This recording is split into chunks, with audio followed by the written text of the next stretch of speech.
नमस्कार, हार्दिक स्वागत छ एउटा सम्पूर्ण फिल्मी कार्यक्रम सिनेम्याक्समा। आउने गर्छ प्रत्येक शनिबार साँझ 6:30 बजे मात्र न्युज नेपाल टेलिभिजनमा। दर्शकवृन्द, अबको आधी घण्टा म तपाईँहरूको साथमा रहनेछु र तपाईँहरूलाई यो साता चलचित्र क्षेत्रभित्र के गतिविधि भए रिपोर्ट प्रस्तुत गर्नेछु। कार्यक्रमको सुरुवातमा कुरा गरौँ चलचित्र हिटम्यानको, जुन चलचित्रको हालै काठमाडौँमा एक कार्यक्रम बीच आयोजना गरी चलचित्रको टिजर सार्वजनिक गरिएको थियो। हामीले तयार पारेको यो रिपोर्ट अबको प्रस्तुतिमा। तेलुगु सिनेमा हिटम्यानको बिहिबार राजधानीमा पत्रकार सम्मेलन गरिएको छ। नेपालमा 40% र भारतमा 60% छायाङ्कन गरिएको सिनेमाको नेपालमा छायाङ्कन सकिएपछि एक टिजर देखाउँदै पत्रकार सम्मेलन गरिएको हो। नेपाली कलाकार र लोकेसनलाई लिएर निर्माण गरिएको Telugu cinema hitman corona virus महामारीको स्थितिमा सुधार भएपछि नेपाल र भारतमा एकैसाथ रिलिज हुने भएको छ। हिटम्यानको एक्सपिरियन्स यो फिल्मको लागि विश्वले मेरो लगभग हामी 6-7 महिना अगाडिदेखि कुरा भइरहेको थियो। बिकज अफ लकडाउनले गर्दाखेरि पोस्टपोन हुँदा हुँदै अहिले आजको दिनसम्म हामी सुटिङ सकेको अवस्थामा छौँ। अलटुगेदर लाइक हिटम्यानको यो साउथ र नेपालको जुन कोलाबोरेसन छ त्यसमा सहकार्य गर्न पाउँदाखेरि एकदमै खुसी लागेको छ। बेग्लै किसिमको एक्सपिरियन्स बटुलेको छु नेपालको इन्डस्ट्री सँगसँगै साउथको या चाहिँ हाम्रो भोजपुरी इन्डस्ट्रीमा पनि पाइलट देख्न पाएको छु र त्यसमा चाहिँ नेपाली कलाकार र नेपालको कलाकारिता क्षेत्रमा काम गर्दै यहाँसम्म पुग्नु, त्यहाँ पनि काम गर्नु पाउँदा एकदम खुसी लागेको छ। राम्रो किसिमको जोड्नी भएको छ, राम्रो किसिमको एक्सपिरियन्स भएको छ जो हिटम्यानमा पनि। र अब आगामी दिनहरूमा साउथको इन्डस्ट्री र इभन इन्डियाको अरू विभिन्न किसिमको इन्डस्ट्रीमा हामी नेपाली कलाकारहरू जान पाऊँ, त्यसमा काम गर्न पाऊँ, नेपाली कलाकारिता त्यहाँ पनि देखाउन पाउने त्यसै चाहना छ। र डेफिनेटली यसमा एउटा राम्रो पक्ष भनेको चाहिँ साउथ तेलुगु ल्याङ्ग्वेज हुँदै पनि त्यसमा जति पनि नेपालमा सुट भएको छ त्यो सम्पूर्ण ल्याङ्ग्वेज चाहिँ नेपालीमै डब गर्ने कुरा भएको छ। र साउथ फिल्ममा नेपाली फर्स्ट टाइम होला जहाँसम्म लाग्छ मलाई, नेपाली ल्याङ्ग्वेज पनि जाने पर्यो र जति पनि नेपालमा सुट भएको जति पनि सिनहरू छ त्यो सबै नेपाली ल्याङ्ग्वेजमै डब भएर जाने र तेलुगुमा चाहिँ सब टाइटल उहाँले राख्ने भन्नुभएको छ। त्यसको लागि सम्पूर्ण हाम्रो नेपालीहरूको लागि एउटा खुसीको कुरा पनि हो। नेपाली मूलका विष्णु अधिकारीको निर्देशन र दीपक अधिकारीको निर्माणमा बनेको सिनेमामा आँचल शर्मा अभिनेत्रीको रूपमा छिन्। सिनेमामा नेपाली कलाकारहरू प्रशान्त ताम्राकार, मिलन सिजापति, अदिति शर्मा लगायतकाको अभिनय रहेको छ। यही सिनेमाबाट अभिनेत्री आँचल शर्माले पहिलोपटक तेलुगु सिनेमामा अभिनय गरेकी छिन्। नेपाली कलाकार विष्णु अधिकारी निर्देशित तथा अभिनीत तेलुगु सिनेमा हिटम्यानमा उनले मुख्य भूमिकामा अभिनय गरेकी हुन्। नेपालको भागमा आँचलले नेपाली नै संवाद बोलेकी छिन्। बिहिबार राजधानीमा आयोजित टिजर सार्वजनिक कार्यक्रममा आँचलले पहिलोपटक विदेशी सिनेमामा काम गर्दा नौलो अनुभव भएको बताइन्। उनले भनिन्, मलाई विष्णुजीले आधा घण्टामै मेरो चरित्रदेखि स्क्रिप्ट बुझाउनु भएको थियो। मलाई उहाँले निर्देशक र कलाकार दुवै हिसाबले स्क्रिप्ट भन्नुभएको थियो। उहाँको स्क्रिप्ट भनाइ र लगनशीलता देखेर मैले काम गर्न ओके भनेको थिएँ। त्यो बेला चाहिँ मैले विष्णुजीलाई भेट्दाखेरि चाहिँ सो प्यासनेट कि त्यो स्क्रिप्ट भन्दाखेरि अब एकदमै सर्ट टाइम थियो होइन, अनि एकदमै सर्ट टाइम थियो अनि यस्तो प्यासनेटली उहाँले स्क्रिप्ट भन्नुभयो क्या, मलाई बुझाउन कोसिस गर्नुभयो। अनि मैले त्यही उहाँको चाहिँ त्यो हुन्छ नि प्यासन देखिसकेको थिएँ कि फिल्मप्रति, हुन्छ नि एज अ डिरेक्टर पार्टबाट नि उहाँले भनिरहनु भएको थियो कि हामी यसरी खिच्छौँ, यस्तो गर्छौँ, यहाँ जान्छौँ होइन। सो मेन उहाँहरूको उद्देश्य भने चाहिँ नेपाल त्यहाँ लग्नु होइन, नेपाल चिनाउनु। प्रशान्त दाइले भने जस्तो नेपालको विभिन्न राम्रो ठाउँहरूलाई फोकस गरेर चाहिँ नेपाल यति राम्रो छ, सुन्दर छ भनेर त्यहाँको दर्शकहरूलाई पनि देखाउने हो मेन उद्देश्य चाहिँ होइन। र थ्याङ्क यू सो मच यो फिल्ममा मलाई रोज्नु भएकोमा होइन, किन भन्दाखेरि आइ एम भेरी लकी होइन to be part of it. अनि त्यही नै हो, अब एक्सपिरियन्स एकदम नौलो थियो, रमाइलो भयो। निर्देशक समेत रहेका अभिनेता विष्णु अधिकारीले नेपालको पोखरा लगायतकाको प्राकृतिक सौन्दर्यमा सिनेमालाई समावेश गरिएको र नेपालको पर्यटनलाई फाइदा पुग्ने बताए। सिनेमाका लागि अरू केही अभिनेत्रीहरूसँग पनि कुराकानी भएको बताउँदै विष्णुले आँचल शर्माको फेस तेलुगुका लागि पनि सुहाउने भएकोले नै अनुबन्धन गरेको बताए। उनी आँचलको कामबाट आफू प्रभावित भएको बताउँछन्।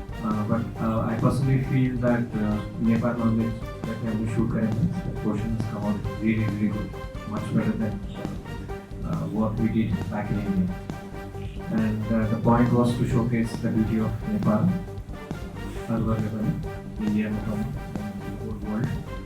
So it was a great experience, and we are going to show a small teaser cut. It's more of an action cut. Teaser cut, just to show what we have done, what the feel of the movie is about. So Hitman is a spy thriller with lots of action. चलचित्र हिटम्यानको यो रिपोर्टपछि अब हामी कुराकानी गरौँ चलचित्र हामी तीन भाइको, जुन चलचित्रको हालै गीत रेकर्डिङ सम्पन्न गरिएको छ। मधुसूदन भट्टराईको निर्माणमा बन्न लागेको चलचित्रलाई साजिद महतले निर्माण गर्दैछन्। हामीले तयार पारेको यो सामग्री अबको पालोमा। कोरोना महामारीका बीच निर्माण घोषणा गरिएको सिनेमा हामी तीन भाइको गीत रेकर्डिङ गरिएको छ। साप शक्तिको सङ्गीत रहेको गीतमा पछिल्लो समयकी चर्चित गायिका अस्मिता अधिकारी, सङ्गीतकार शक्तिले स्वयं स्वर दिएका छन्। A+ स्टुडियोमा रेकर्डिङ गराएको गीतलाई महाराज थापाले एरेन्ज गरेका हुन्। सिनेमाका विशेष सहयोगीमा शम्भु कुमार केसी छन्। मधुसूदन भट्टराईको निर्देशनमा बन्न लागेको सिनेमामा सलोन बस्नेत, जानवी बस्नेत, शिशिर राणा, विकास चापागाई, दीक्षा पाण्डे, दीपक मगर, भुवन काफ्ले, नरेश केसी र टेकेन्द्र नेउपाने लगायतका कलाकारहरूको अभिनय रहनेछ। सिनेमाका लागि केही मुख्य कलाकारहरू हाल छनौटको चरणमा छन्। प्रसिद्धि सिने आर्ट्सको ब्यानरमा निर्माण हुने सिनेमाका प्रस्तुतकर्ता साजिद महत हुन्। विक्रम तामाङ कार्यकारी निर्माता रहेको सिनेमामा हिमाल केसीको द्वन्द्व निर्देशन, कमल राईको कोरियोग्राफी, शिव ढकालको छायाङ्कन, सुलभमणि सापकोटाको गीत रचना र मनिष गौतम र रिवा दाहालको लेखन रहेको छ। पारिवारिक प्रेम कथामा आधारित रहने सिनेमाको मुख्य सहायक निर्देशक विनय पौडेल र रामजी राउत हुन्। सिनेमाको प्रोडक्सन कन्ट्रोलरमा शङ्कर बस्नेत र राम कार्की छन्। शर्मिला पाण्डेको निर्माण, सुरज पाण्डेको निर्देशनमा बन्न लागेको चलचित्र पर स्त्रीको हालै काठमाडौँमा शुभ साहित्य समारोह सम्पन्न गरिएको थियो। यो रिपोर्ट अबको प्रस्तुतिमा। नेपाली सिनेमा पर स्त्री निर्माण हुने भएको छ। शुक्रबार राजधानीमा आयोजित एक कार्यक्रमका बीच सिनेमाको निर्माण घोषणा गरियो। दिपेन्द्र के खनालको लेखन रहने सिनेमालाई सुरज पाण्डेले निर्देशन गर्नेछन्। पर स्त्री चाहिँ नेपालमा अहिलेसम्म नबनेको चलचित्र बन्नेछ। यो डार्क थ्रिलर जनरमा फिल्म बन्नेछ। अहिलेको कन्टेम्पोरेरी म्यारिटल अफेयरको बारेमा यो फिल्म बन्न लाग्छ र सदा चाहिँ हजुरहरूले अब हामीलाई सहयोग गरिदिनु भएको जसरी यो फिल्ममा पनि सहयोग गरिदिनुहुन्छ भन्ने अपेक्षा गरेको छु। धन्यवाद। लभ लभ लभ फ्रेन्ड अभिनेता पाण्डे यही सिनेमाबाट निर्देशनमा डेब्यू गर्दैछन्। DS डिजिटलको ब्यानरमा निर्माण हुने सिनेमामा शर्मिला पाण्डेको लगानी रहेको छ। सुरुमा चाहिँ मैले यो फिल्म क्षेत्रमा लागेको चाहिँ एउटा सपना थियो। त्यो सपना पुरा गर्नको लागि मैले एउटा फिल्म बनाएँ, लभ लभ लभ होइन। त्यसको लागि मलाई दिपेन्द्र भाइले एकदम मलाई सहयोग गर्नुभयो। अनि दिपेन्द्र भाइसँग जुन दिनदेखि मैले भेटेँ, म दिपेन्द्र भाइलाई मेरो जेठो छोराको रूपमा म मान्छु। कान्छो छोरा मेरो सुरज हो भने जेठो छोरा मेरो दिपेन्द्र भाइ हुनुहुन्छ। यो फिल्म चाहिँ हामीले हिन्दी र नेपाली भाषामा बनाउँदैछौँ। त्यसको लागि तपाईँहरूले एकदमै साथ सहयोग गर्नुहुन्छ भनेर मैले पूर्ण आशा लिएकी छु। सिनेमाको निर्माण घोषणा कार्यक्रममा परस्त्रीलाई नेपालीसँगै हिन्दी भाषामा समेत निर्माण गरिने जानकारी गराइएको छ। गायक तथा अभिनेता कोशिश छेत्रीको मुख्य भूमिका रहने सिनेमाका लागि अन्य कलाकारहरूको छनौटको क्रम रहेको छ। निर्माण टिमका अनुसार सिनेमाका लागि आवश्यक अन्य कलाकार अडिसन मार्फत छनौट गरिने जानकारी दिइएको छ। निर्माण टिमका अनुसार 22 देखि 27 वर्षभित्रका अभिनेता, 22 देखि 30 वर्षभित्रकी अभिनेत्री र 20 देखि 25 वर्षभित्रकी अन्य अभिनेत्री अडिसन मार्फत छानिनेछन्। सामाजिक कथावस्तुमा निर्माण हुने सिनेमा फागुनको तेस्रो साताबाट फ्लोरमा जानेछ। सिनेमाको सम्पूर्ण छायाङ्कन काठमाडौँमा गरिनेछ। यस्तै निर्देशनमा डेब्यू गर्न लागेका अभिनेता पाण्डेले आफ्नो पहिलो प्राथमिकतामा अभिनय भन्दा पनि निर्देशन रहेको बताएका छन्। सिनेमा क्षेत्रमा प्रवेश गरेदेखि नै आफू निर्देशकको रूपमा आउन चाहना भएकाले पनि लामो समय निर्देशनमा अध्ययन र अनुसन्धान गरेर परस्त्री निर्देशन गर्ने हिम्मत जुटाएको उनले बताए। यस्तै सिनेमाका लेखक तथा निर्माता दिपेन्द्र के खनालले परस्त्रीको कथा पूर्ण रूपमा नेपाली परिवेशमा तयार पारिएको विश्वका अन्य कुनै पनि सिनेमाबाट प्रभावित नभएको बताए। आजसम्म आफूले निर्देशन गरेका कुनै पनि सिनेमा विदेशबाट प्रभावित नरहेकाले यो पनि बिल्कुलै नयाँ र दर्शकको विश्वासमा खरो उत्रने अपेक्षा गरे। आफ्नो कथालाई डेब्यू निर्देशक पाण्डेले न्याय गर्न सक्ने भएकाले नै उनलाई निर्देशनको जिम्मेवारी सुम्पेको उनको भनाइ छ। साथै सुरजलाई निर्देशनमा आफूले कुनै पनि हस्तक्षेप नगर्ने दाबी निर्देशक खनालको छ।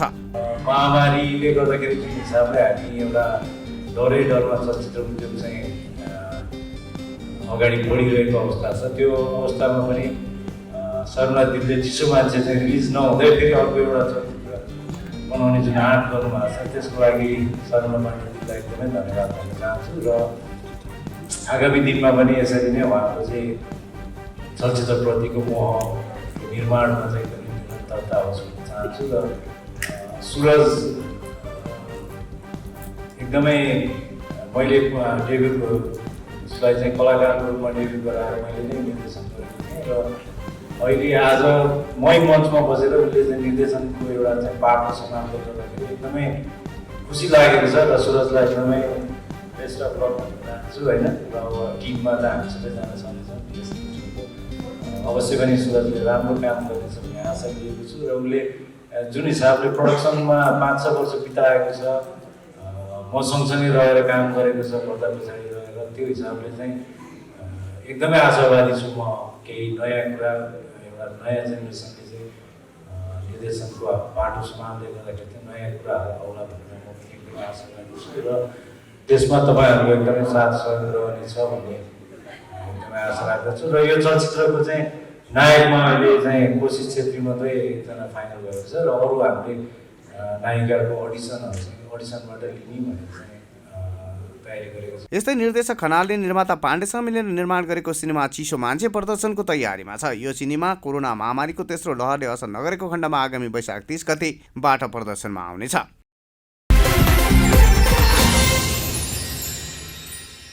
दर्शकबिन कमेडी क्लब विथ च्याम्पियन अब चाँडै नै प्रसारणमा आउने भएको छ। यो सम्बन्धी हामीले तयार पारेको यो रिपोर्ट। माघको दोस्रो साताबाट कमेडी क्लब विथ च्याम्पियन्स दर्शक माझ ल्याउने भएको छ। काठमाडौँमा आयोजना गरेको पत्रकार सम्मेलनमा की इन्टरटेनमेन्ट र 3 प्रोडक्सनले 7 जना कलाकारलाई राखेर कार्यक्रम तयार गर्न लागेको जानकारी गराएको हो। हाम्रो लागि अति खुसीको कुरा हामीले की एडभर्टाइजिङसँग नयाँ कार्यक्रम साथ फेरि हाम्रो सहकार्यलाई हामीले निरन्तरता दिने जुन अवसर हामीले पायौँ, यो अवसरका लागि सिङ्गो नेपाल टेलिभिजनको तर्फबाट उहाँहरूलाई सम्पूर्ण कलाकार मित्रहरूलाई हाम्रो विशाल भण्डारी लगायतका साथीहरूलाई हार्दिक धन्यवाद र की पर्सन हाम्रो शशि सरलाई विशेष चाहिँ धन्यवाद भन्न चाहन्छु सुरुमै। र हामी एकदमै उत्साहित छौँ। हामीले कन्टेन्ट प्रोडक्सनको हिसाबबाट र व्यापार साझेदारीको हिसाबबाट की एडभर्टाइजिङसँग हामीले जुन हिसाबबाट सहकार्य गर्दै आइरहेका छौँ, यो कार्यक्रम नेपाल कमेडी च्याम्पियन्सबाट उत्पादन भएका चर्चित कलाकारहरू सहित समाहित भएर यो हुने जुन कमेडी क्लब कार्यक्रम छ, यो कार्यक्रमले हाम्रो सहकार्यलाई हाम्रो साझेदारीलाई थप उचाइमा पुर्याउनेछ भन्ने हामीलाई विश्वास छ। हरेक सोमबार बेलुकी 8:50 राष्ट्रिय प्रसारणबाट प्रसारण हुने कार्यक्रममा कमेडी च्याम्पियन 1-2 का प्रतिस्पर्धीहरू पवन भट्टराई, मेक्सन गौडेल, श्रेया सुवेदी, साजन श्रेष्ठ, उमेश राई, सुमन कार्की र कैलाश कार्की रहेका छन्। कमेडी च्याम्पियन 1-2 का अन्य कलाकारहरूले पनि विभिन्न भागमा उपस्थिति जनाउने आयोजकले बताएको छ। नेपालका विभिन्न टेलिभिजनहरूमा कार्यक्रम र अन्य कार्यहरूबाट चाहिँ नि की एडभर्टाइजिङले सहकार्य गरेर विगत 20 वर्षदेखि नै गर्दै आएको यहाँहरूमा जानकारी गराउन पाउँदा हामी सधैँ खुसी छौँ। र यसै गरी आम जनताको देशवासीहरूको चाहिँ नि सरोकारमा रहने स्पेसल्ली कमेडी सो जुन भनौँ न कमेडी च्याम्पियनबाट च्याम्पियन्स भएर साथीहरू आउनुभयो भने केही मुन्द्रे कमेडी क्लबबाट पनि साथीहरू आउनुभयो भने उहाँहरूको एउटा समूहलाई चाहिँ नि हामीले एक ठाउँमा लिएर आएर यहाँहरू माझ पस्किन पाउँदा हामीलाई गर्व लागेको छ। यसलाई यहाँहरूले सदा चाहिँ माया गरिदिनु हुनेछ। एउटा चाहिँ नि नेपालीले नेपालको लागि नेपाली कन्टेस्ट र विशेष गरी की एडभर्टाइजिङले कोसिस गरिरहेको छ कि आजसम्म सकेसम्म नेपाली कन्टेन्टले दिउँ फ्रेन्चाइज सोलाई भन्दा नेपाली कन्टेन्टले पनि गर्न सक्छ भनेर चाहिँ हामी अगाडि बढेका छौँ। कमेडी क्लब विथ च्याम्पियन्समा कलाकारहरूले विभिन्न विषयमा कमेडी मार्फत दर्शकहरूलाई हँसाउने प्रयास गर्नेछन्। आयोजकले आफ्नो सोचलाई नेपालकै ठुलो कमेडी सोच समेत भनेको छ। कमेडी क्लब विथ च्याम्पियन्सका निर्देशक विशाल भण्डारीले एउटा फरक शैलीको कार्यक्रम मार्फत दर्शकलाई मनोरञ्जन दिने तयारी गरिएको बताए। सबभन्दा महत्त्वपूर्ण कुरा के छ भने कमेडी भन्ने यतिको जोक सुनाउनु पर्यो, त्योभन्दा फरक गर्न खोजेको हामीले भेटेनौँ होइन सान। जोक बाहेक केही सुनाउने कि भनेको नभेटिँदो रहेछ, अनि हाँस्दा पनि हाने गर्नुपर्दो रहेछ, अर्को तरिका रहन्छ। त्यसैले धेरै फरक चाहिँ नहुने भयो। तर स्पेसली यो एउटा स्केच कमेडीको रूपमा लिएर आउँछौँ हामी, यसलाई थिएटरको कन्सेप्टमा लिएर जान्छौँ। 7 जना मिलेर एउटा विषयवस्तुलाई एक्जिक्युट गर्नुहुनेछ त्यहाँ, अनि त्यो विषयवस्तुको चाहिँ हामी स्टार्ट पनि गर्छौँ र इन्ड पनि गर्छौँ। एउटा हामीले विषय समात्यौँ, यो प्रेस मिटमा पत्रकारले गर्ने प्रश्न भन्नेमा चाहिँ हामीले त्यो एपिसोड गर्ने भयो भनेदेखि त्यहाँ पत्रकार बन्नुहुनेछ कोही चाहिँ यसरी हामी जस्तो ड्यासमा बसेका चाहिँ गेस्ट बन्नुहुनेछ, अनि त्यसपछि केही कमेडियन बन्नुहुनेछ, त्यसमा चाहिँ अलिकति हँसी मजाक हुनेछ होइन। पत्रकार बनेका साथीले चाहिँ सेलिब्रिटीलाई गाली गर्नुहुन्छ होला, कमेडियनले दुईटालाई गाली गर्नुहुन्छ होला, गर्दा गर्दै सटायरमा, अनि एट द एन्ड यस्तो किसिमको यो खालको इभेन्टमा यो किसिमको प्रवृत्ति हुनु हुँदैन भन्ने सटायरका साथ हाम्रो एपिसोड इन्ड हुन्छ। हामीले गर्ने चाहिँ त्यति नै हो, तर त्यो गरिरहँदाखेरि चाहिँ एउटा विषयवस्तु नै समातेर होल एपिसोड हँसाउने भन्ने यसको एउटा स्ट्रक्चर बनाएको छौँ। अब हेरौँ त्यो स्ट्रक्चर कतिको सफल हुन्छ। हामीले 43 मिनट हँसाउनु छ लगातार 7 जना मिलेर, र 7 जनामा हाम्रो 3 जनाको राइटर टिम मिलेर भनौँ 10 जना मिलेर। अब त्यो एउटा प्रयास भनौँ न, कमेडी च्याम्पियन भन्दा फरक प्रयास हो। सबैजना नै राइटर, सबैजना नै कलाकारको रूपमा अगाडि आउँदैछौँ, सबैजनाको सहकार्यमा आउँदैछौँ। त्यो हिसाबले केही न केही राम्रै हुन्छ भन्ने आशा राखेको छौँ। दर्शकले यो सोलाई पनि माया गर्ने उनको विश्वास छ। साथै कार्यक्रमले नयाँ उचाइ प्राप्त गर्नेमा विश्वास कि एडभर्टाइजिङका प्रमुख रविन्द्र कुमार रिजालले पनि लिएका छन्। यसअघि मुन्द्रेको कमेडी क्लब प्रसारण हुँदै आएको समयमा अब नयाँ कमेडी कार्यक्रम कमेडी क्लब विथ च्याम्पियन्स आउन लागेको हो। दर्शकबिन, यो साता चलचित्र क्षेत्रभित्र के गतिविधि भए त, यो रिपोर्ट अबको प्रस्तुतिमा। सरिता दिदीको गीतको सफलतापछि गायक अनिश ओकलीले आफ्नै आवाज, शब्द तथा सङ्गीतमा गीत सिमल भुवा बजारमा ल्याएका छन्।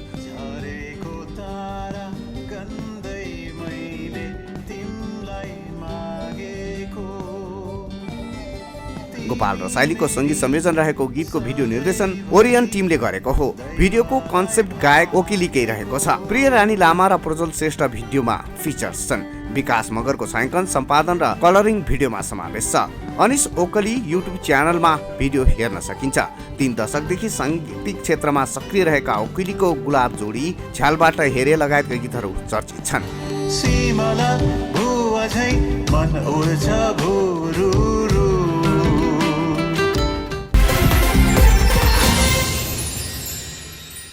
फिल्म आकाशे खेतीको गीत चिटिक्कै परेर आइछेउ सार्वजनिक गरिएको छ। केही अगाडि फर्स्ट लुक सार्वजनिक गरिएको निर्माण युनिटले फिल्मको प्रचार प्रसारमा थप बल पुर्याउन गीत सार्वजनिक गरेको हो। हरि उप्रेतीको शब्द, राजेश पायल राई, लोक पौडेल, अन्जु पन्त र सुन्निमाको स्वर रहेको गीतमा विकास चौधरीको सङ्गीत छ।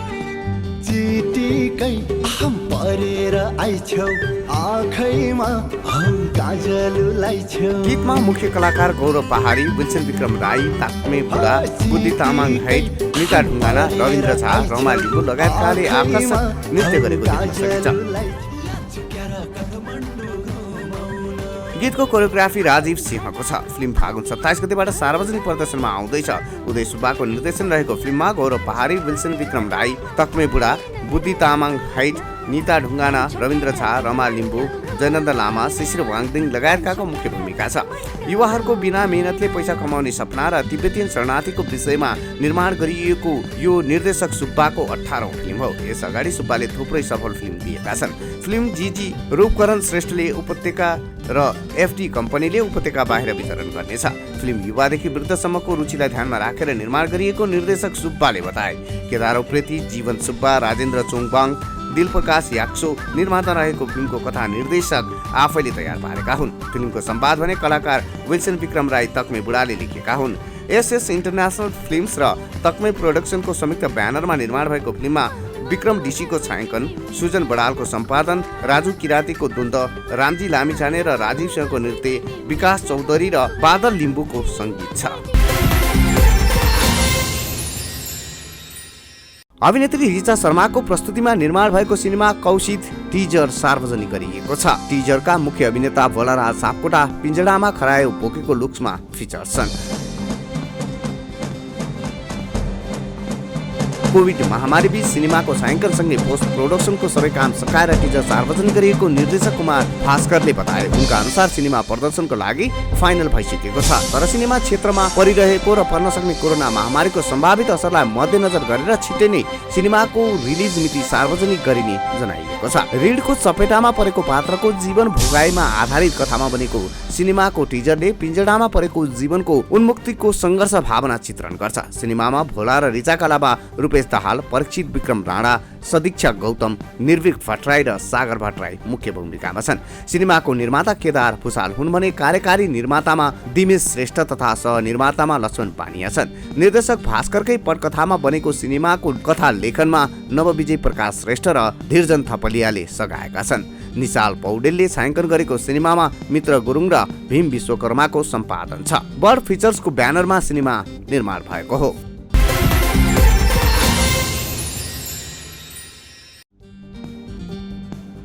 अस्ट्रेलियामा निर्माण भएको नेपाली सिनेमा पर्पलाको फर्स्ट लुक सार्वजनिक गरिएको छ। नेपालीहरूको बाक्लै बसोबास रहेको अस्ट्रेलियाको सिडनीमा निर्माण गरिएको पर्पला थ्रिलर हरर सिनेमा हो।